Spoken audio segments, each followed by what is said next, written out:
안녕하세요. 사연 읽어주는 남녀, 옛 이야기입니다. 오늘도 와주셔서 감사합니다. 그럼 오늘의 사연 시작하겠습니다. 안녕하세요. 저는 30대 중반의 주부입니다. 저는 대학 시절 친구의 소개로 3대3 미팅을 하게 되었어요. 그때 만난 쑥맥 의대생과 눈이 맞아 5년간 길고 긴 연애를 했고 행복한 연애 끝에 결혼을 하게 되었습니다. 결혼 전 제 남편은 정말 자상한 사람이었어요. 제가 무슨 케이크 진짜 맛있다고 말하면 그것을 기억해 두었다가 다음에 만날 때 사다 주곤 했죠. 그리고 다른 친구들은 연애하다가 자주 싸운다고 하던데 저는 그와 다퉈본 적이 없었어요. 왜냐하면 그는 항상 절 위해주고 제게 모든 것을 맞춰주는 천사였거든요. 그와 사귀는 동안은 제가 세상의 중심이 된 것만 같았습니다. 연애가 길어지다 보니 그와 자연스럽게 결혼을 준비하게 되었어요. 양가 상견례도 무사히 마쳤고 결혼식장도 호텔 예식으로 예약을 했죠. 상견례 날 뵌 예비 시어머니는 예비 남편의 옷무새도 체크해주고 식사할 때 반찬도 숟가락 위에 놓아주며 무척 잘 챙겨주시더군요. 예비 남편의 말로는 예비 시어머니는 남아선호 사상이 강한 분이시라고 했어요. 그래서 자신이 생각해도 누나보다 자신에게 더 많은 걸 해주셨다고 하네요. 그리고 예비 남편을 의사로 만들기까지 아들의 학원 시간표는 물론이고 하루 공부 계획표까지 전부 플랜을 짜주셨다고 해요. 한마디로 남편의 일거수일투족을 모두 관리하셨던 거죠. 물론 남편 본인의 노력도 있겠지만 어머님의 노력도 대단하셨던 걸로 봐서는 보통 시어머니는 아니겠구나 싶었습니다. 제 예상대로 시어머니는 의사 아들에 대한 자부심이 대단하셨어요. 혼수로 30평대 아파트와 외제차를 구입해 줄 것을 요구하셨고 예단비는 1억에 호텔 예식 비용을 모두 저희 친정에서 부담하는 걸로 하자고 하시더군요. 저희 엄마는 사돈 어른이 아들 갖고 장사하는 기분이 든다며 못마땅해 하셨지만 딸 결혼을 망칠 순 없기에 시댁에서 원하는 대로 조용히 예단을 준비해 주셨습니다. 마침내 결혼식 날이 되었고 저는 예쁜 드레스를 입고 그와 결혼을 하게 되었어요. 그런데 어쩐지 그는 가장 행복해야 할 날인데 표정이 썩 좋지 않더라고요. 웃지도 않고 무표정한 얼굴로 결혼식을 진행하길래 저는 그가 긴장돼서 그런가 보다 생각했습니다. 다행히 신혼여행에서는 얼굴도 편안해 보이고 즐겁고 신나하더라고요. 신혼여행이 끝나고 나자 우리는 각자의 일상으로 돌아왔습니다. 저는 학교 교사여서 학교로 출근을 했고 남편은 대학 병원으로 출근을 했어요. 가끔 시어머니께 전화가 와서 전화 통화를 하면 뜬금없이 저더러 절대로 일을 그만두지 말라고 얘기하시고는 끊곤 하시더라고요. 원래부터도 계속 일할 생각이었지만 시어머니가 전화까지 해서 저렇게 얘기하시는 게 정말 불쾌했습니다. 제가 느끼기에는 마치 자기 아들이 일해서 번 돈으로 편하게 집에서 쉬면서 놀고 먹지 말라는 의미로 들렸거든요. 그렇게 신혼생활 6개월쯤이 흘렀을까요? 결혼 후 그가 저를 대하는 태도가 좀 달라졌다는 걸 느꼈어요. 저에게 시큰둥하고 자상하지도 않았습니다. 결혼 전에 그 남자가 맞나 싶을 정도로 저에게 차갑게 대했어요. 여느 레지던트들처럼 제 남편도 하루하루를 무척 바쁘게 지냈습니다. 그래서 신혼집이 대학 병원에서 멀지 않은 곳에 위치해 있었음에도 불구하고 그는 병원에서 잔다며 집에 들어오지 않는 날들이 잦아지곤 했죠.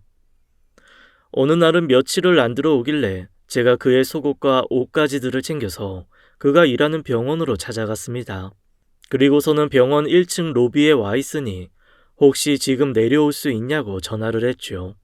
그리고 잠시 후 나타난 남편은 누가 저를 보기라도 할까봐 불안해하는 모습으로 옷이 담긴 쇼핑백만 낚아챈 후 고맙다는 말 한마디 없이 빨리 가 라고만 하고 휙 가버리더라고요.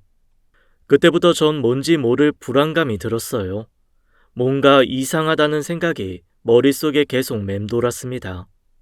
그래도 애써 내 착각일 거라는 생각만 하려고 했어요. 다른 교수님들 계시니까 눈치 보느라 그런 건가? 라고 생각하기도 했고요. 그렇게 내가 남편에게 뒷전이다 싶은 나날이 계속되던 어느 주말 오후였어요. 저는 주말에는 일을 쉬기 때문에 집에서 밀린 집안일을 끝내놓고 쉬고 있었습니다. 그런데 갑자기 집 현관 비밀번호를 누르는 소리가 들리더니 그가 집에 들어오더라고요. 제가 깜짝 놀라 이 시간에 웬일이야 하고 말을 거는데 그는 말없이 자신의 서재방으로 들어가 문을 잠가 버리더군요.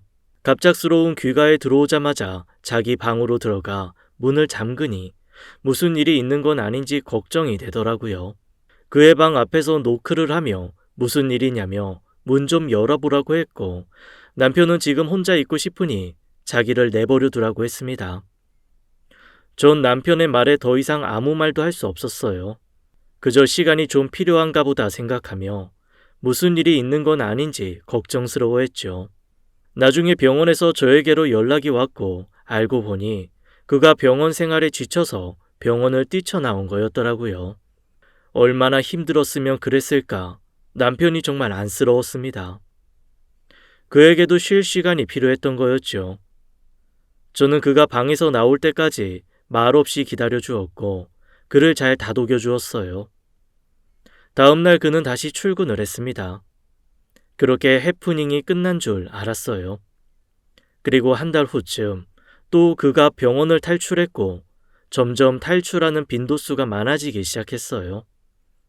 하도 자주 병원을 뛰쳐나오니 이런 생각도 들더군요. 저희 친정에서 그에게 병원을 차려주길 바래서 저러는 건가 싶었습니다. 사실 저희 친정이 부유한 편이었거든요. 신랑에게 저희 집 재산에 대해 일일이 말한 적은 없지만 혹시나 하는 마음에 그런 생각이 들었습니다. 그러던 어느 날 그가 저에게 잠깐 자신에게 혼자 있을 시간이 필요하다며 당분간 떨어져 지내자고 하더군요. 저는 날벼락 맞듯이 남편에게 별거 통보를 받았네요. 그래, 많이 힘들어서 그렇겠지. 그를 이해해주자. 그의 이상 행동들을 참 많이도 참아주었습니다. 저는 친정에 가서 며칠을 부모님과 함께 지내게 되었어요. 결혼한 딸이 친정집에 머무르니 부모님 뵐 면목이 없더라고요. 그래도 저희 엄마는 제가 마음 상하지 않게 하시려고 잘 보듬어 주셨습니다. 하루는 엄마가 저에게 남편에게 연락을 해보라고 해서 연락을 해봤더니 답이 없더군요. 그렇게 친정집에서 며칠을 지내다가 남편이 연락도 잘 되지 않자 걱정되는 마음도 있고 출근을 위해 옷가지들도 더 챙겨올 겸 신혼집에 들리게 되었습니다. 남편은 병원에서 일하는 중인지 집에 없더군요. 서재방에 놓여 있는 컴퓨터를 바라보다 아무 생각 없이 컴퓨터를 켜게 되었습니다. 평소에 컴퓨터를 잘 하지 않는데 그날 왠지 저도 모르게 컴퓨터에 눈이 가더라고요. 저는 컴퓨터를 이곳저곳 클릭하다가 못 보던 폴더가 보이길래 열어보게 되었어요. 그런데 그곳엔 너무나 충격적인 것들이 있었습니다.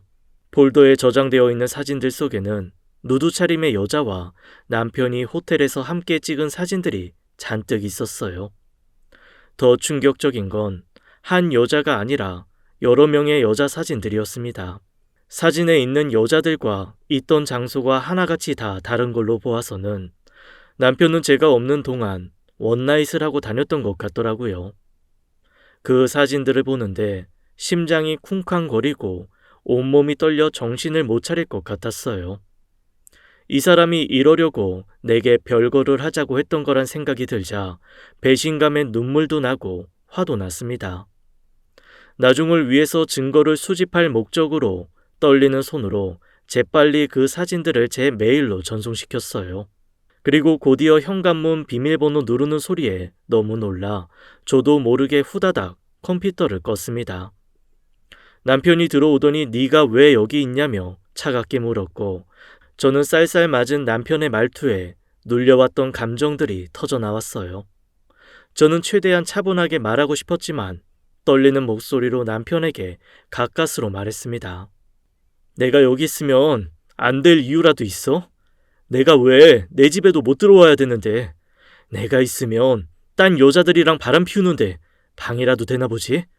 컴퓨터에 증거를 아주 고스란히 올려놨더라. 덕분에 이혼 진행은 쉬워지겠어. 조만간 이혼 서류 보낼 테니까 도장이나 준비해놔. 너 설마 내 컴퓨터 뒤졌냐? 왜 남의 물건에 함부로 손을 대? 뭐? 남의 물건? 그래, 이 컴퓨터는 오빠가 사온 거니까 이제 남의 물건 맞네. 근데 여기 우리 아빠가 사준 내 집이야. 오빠나 남의 집에 있지 말고 당장 나가지 그래? 그리고 내가 싫어져서 이혼하고 싶은 거면 진작 말을 하지 그랬냐? 나 속이고 뒤에 몰래 창녀 같은 애들 만나고 다니면서 멀쩡한 사람 바보 만들지 말고 당신 같은 사람 때문에 멀쩡한 의사들이 욕먹는 거야. 그러자 남편은 자신은 이혼할 생각은 없다며 이건 잠깐 스트레스 푸느라 호기심에 몇 번 그런 거라고 바람 피운 건 아니라는 궤변을 늘어놓더군요. 한마디 미안하다는 말 없이 변명만 하는 뻔뻔한 모습에 치가 떨렸습니다. 그러면서 하는 말이 네가 처음부터 병원 차려준다는 말 했으면 이런 일도 없었잖아. 너네가 왜 이렇게 눈치가 없냐? 내가 스트레스 안 받으면 이렇게 밖으로 나돌지도 않았을 거 아니냐고. 뭐? 오빠 진짜 어이없네.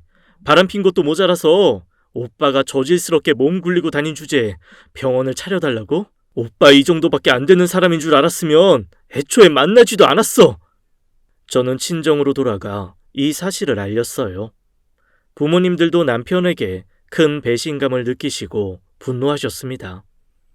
저도 이날 참 많이 울었네요. 내가 어쩌다가 이런 남자랑 결혼을 했을까?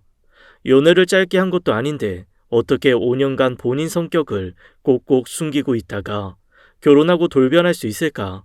사람 참 무섭다. 이런 생각들만 났습니다. 정말 연애하는 동안엔 너무나 자상했던 사람이어서 결혼 후에 이렇게 변할 줄은 상상도 못했어요. 아내에게 무심하고 병원 일에 무책임하고 뒤로는 몰래 원나잇을 즐기는 남자라니요. 이 일을 겪고 나니 결혼식 날 그의 표정도 이해가 되더라고요. 자기가 먼저 결혼하자곤 했지만 결혼 후 자기 하고 싶은 건 못하고 발목 잡힐 것 같아서 내심 걱정하는 그런 찌질남의 표정이었던 것 같네요. 저의 부모님들은 그와의 이혼을 적극 찬성하셨고 저도 더 이상 저런 변태 원나잇 남편과는 인생을 함께하고 싶지 않았습니다. 이혼하기로 마음 먹은 후 시어머니께 남편의 원나잇 사진을 보내고 전화를 해 이 사실을 알려주었습니다. 그런데 어찌나 자기 아들 잘못을 감싸시는지. 예, 의사가 책상에 앉아서 공부만 하다 보면 머리도 좀 식힐 겸 그럴 수도 있지.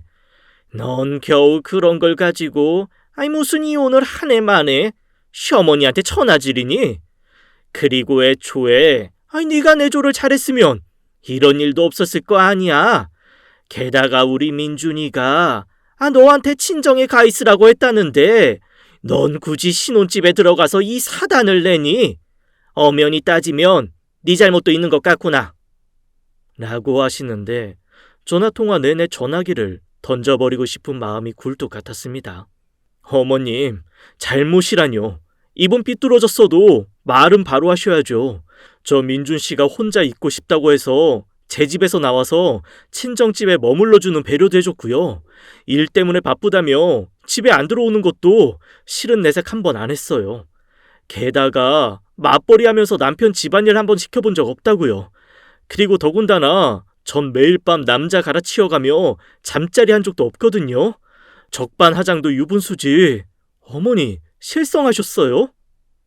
라고 말하고는 전화를 뚝 끊어버리는데 시어머니의 욕하는 소리가 어렴풋이 들리더라고요. 온몸이 떨려 더는 전화를 붙잡고 있을 수가 없었습니다. 이 소식은 그에게도 전해줬고 그는 저에게 전화를 걸어 왜 자기 부모님한테 그런 얘기를 했냐고 고래고래 소리를 지르더군요. 방귀 낀 놈이 성낸다더니 모전자전이 따로 없었습니다.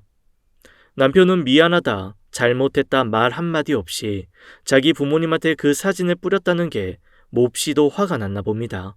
지금 다시 생각해도 괘씸하네요. 그 후로 저희는 합의 이혼을 하기로 했습니다. 그런데 그 과정에서 시어머니와 또 고성이 오고 갔네요. 너, 우리 민준이가 벌어온 월급 한 푼도 빼지 말고 가져와. 그 돈 다 썼는데? 다 써서 한 푼도 없어요. 넌 의사 월급이 그게 얼만데 그걸 다 썼다는 거야. 의사 월급 그게 뭐 얼마나 한다고. 아무튼 다 써서 한 푼도 없다고요. 억울하시면 소송 거시면 되잖아요. 이게 따박따박 어디서 말 대답이야? 됐고 할 말 있으면 변호사 통해서 하세요. 라고 하고는 전화를 끊어버렸습니다. 그 후로 오는 전화는 받지 않았네요. 시어머니도 이것저것 알아보셨는지 더 이상 연락이 없더라고요. 변호사 써봐야 변호사 비용만 나가고 건질 게 없다고 판단하셨는지 더 이상 남편 월급을 가져오란 소리는 안 하셨습니다. 마지막으로 신혼집에 있던 물건들을 정리하러 간 날 시어머니가 딱 버티고 소파에 앉아있더군요. 시어머니가 무슨 일로 여기 오셨나 했더니 저에게 여기 있는 물건 하나도 못 가져가니까 손끝 하나 건들지 말고 나가라! 라며 엄포를 놓더군요. 정말 어이가 없었습니다. 결혼할 때 시어머니가 요구한 예단대로 제 부모님이 마련해 주신 30평대 아파트였고 신혼살림도 고가의 가구와 가전으로 채워놓은 제 집이었습니다. 그런데 그걸 손끝 하나 대지 말라니 어이가 없더군요. 아주머니, 여기 이렇게 함부로 들어오시면 무단 침입으로 신고할 수 있어요. 당장 나가시죠. 잊으셨나 본데 이 집, 가전 가구, 심지어 남편이 타고 나간 차까지 전부 제 명의예요. 그 사람한테도 차 갖다 놓으라고 했으니까 그리 하세요. 그리고 아주머니, 뻔뻔한 건 알았는데 이렇게 구질구질한 사람인 줄은 몰랐네요. 나중에 이혼 준비하다 알게 된 사실인데 시어머니는 그 집과 차를 공동 명의로 사주신 건 줄 아셨나 봐요. 아무튼 그날 저는 제 옷가지와 친구들에게 선물 받은 물건들 몇 개만 챙겨서 나왔고 현관문 비밀번호도 바꿔버렸습니다. 약 1년간의 결혼 생활을 끝으로 그렇게 저희는 갈라섰고 그 후로 저는 하는 일도 더 잘 되고 마음 편하게 잘 살고 있었죠. 그러다 부모님이 미리 증여해 주신 현금으로 부동산 투자를 했고 그걸로 돈을 좀 벌게 되었어요. 큰 수익을 벌게 된 저는 부동산에 올인을 하며 시간을 보냈습니다. 그렇게 아파트 여러 채를 굴리다 보니 어느 순간 평생을 놀아도 먹고 살 정도로 돈을 벌게 되었어요. 부모님도 제가 부동산으로 수익을 보는 걸 보시더니 저에게 투자 감각이 있다며 투자를 많이 해주셨고 부모님 재산도 원래 많았지만 더 많이 불려드리게 되었습니다. 그 돈으로 저는 강남에 건물을 매입하게 되었어요. 물론 부모님의 지원이 있긴 했지만 제가 스스로 이렇게 큰 성과를 이뤄낸 것에 스스로 대견했네요. 저는 임대를 주며 건물 관리를 주로 하게 되었고 그러다 보니 주변 건물주들과의 모임을 종종 갖게 되었어요. 그리고 그곳에서 한 남자를 만나게 되었습니다. 그 남자도 강남에 건물을 갖고 있었고 이걸 주업으로 삼고 있더군요. 그와 함께 투자 이야기를 나누다 보니 관심사도 비슷하고 성격도 잘 맞아서 연애를 시작하게 되었어요. 사실 그와 연애하면서 이혼 이야기는 하지 않았습니다. 왜냐하면 연애는 해도 또 누군가와 결혼할 생각은 없었거든요. 그런데 그와 만나는 시간이 길어질수록 그에게 사실을 얘기해야겠다는 생각이 들었습니다. 사귄 지 1년이 지났을 무렵 어렵게 이혼 이야기를 꺼내려고 그를 만났습니다. 그런데 그가 먼저 제게 고백할 게 있다며 사실은 자기가 이혼남이라고 알려주더라고요. 저도 그에게 제 이야기를 들려주었습니다. 그는 부모님의 반대를 무릅쓰고 가난한 집의 딸과 결혼을 했대요. 그녀가 그와 결혼하자마자 명품 옷과 가방을 사들이기 시작했고 돈을 물 쓰듯이 썼다고 합니다. 하루는 와이프 이름으로 건물을 매수하려고 와이프의 통장을 오픈했는데 경악을 금치 못했다네요.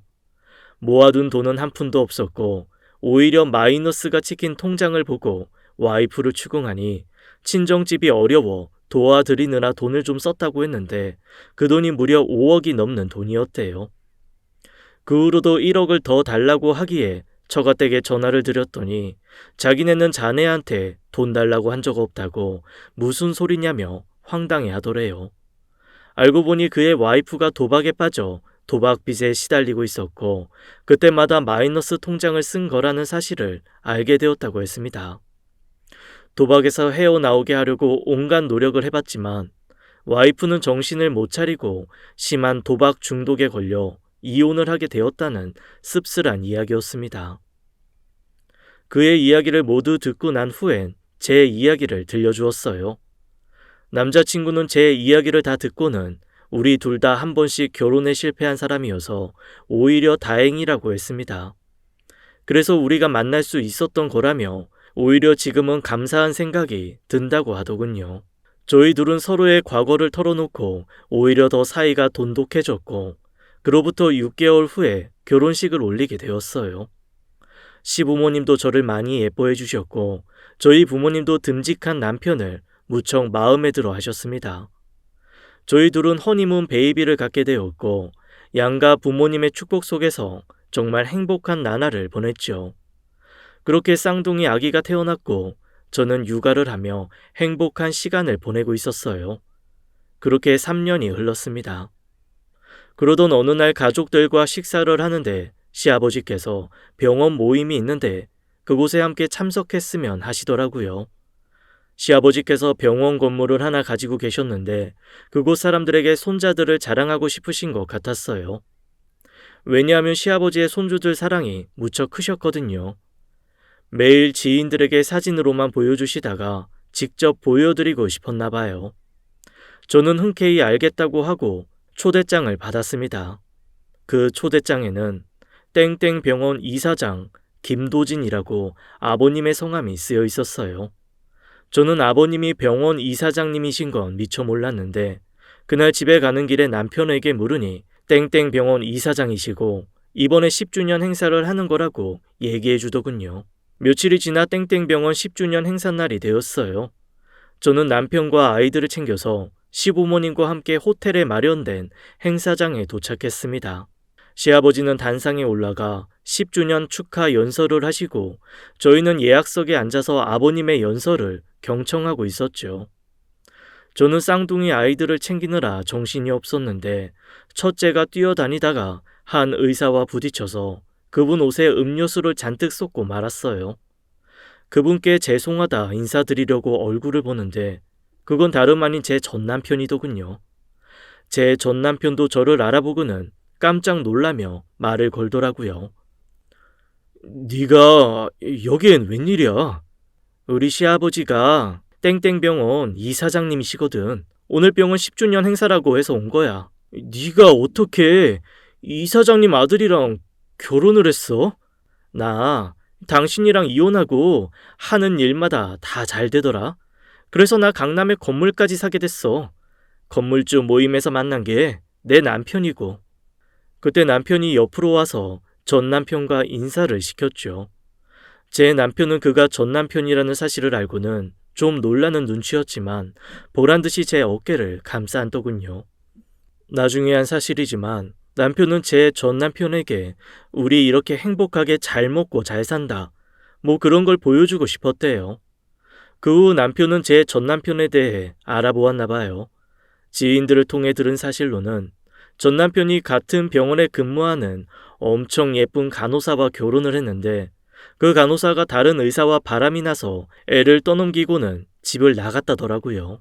그래서 전 시어머니가 아이를 돌보고 남편은 퇴근 후 집 나간 와이프를 찾으러 다닌다고 하더군요. 지금은 병원에 소문이 파다하게 나서 조만간 사직서를 쓸 것 같다는 이야기가 의사들 사이에 돈다고 했습니다. 저랑 같이 살 때 문란한 행동으로 제 가슴에 대못을 박더니 저랑 헤어지고 나서 자기랑 똑같은 여자를 만나서 힘들게 산다는 얘기를 들으니 기분이 묘하더라고요. 제가 딱히 그 사람에게 복수할 마음은 없었지만 저는 제가 잘 사는 모습을 보여줌으로써 전 남편에게 복수하는 것 같아 과거의 상처가 씻겨 내려가는 기분이었어요. 뿌린 대로 거둔다는 말이 있잖아요. 여러분은 지금 옆에 있는 사람에게 잘해주고 계신가요? 지금 가진 것이 가장 좋은 것이다 라는 말도 있더라고요. 저는 현재에 감사할 줄 아는 사람이 되려고 매일 노력하고 있어요. 여러분에게도 좋은 일만 가득하시길 바라며 이 글을 줄입니다. 지금까지 사연 읽어주는 남녀 옛 이야기였습니다. 끝까지 함께 해주신 여러분 감사드리며 저희는 다음 사연으로 돌아올게요. 감사합니다.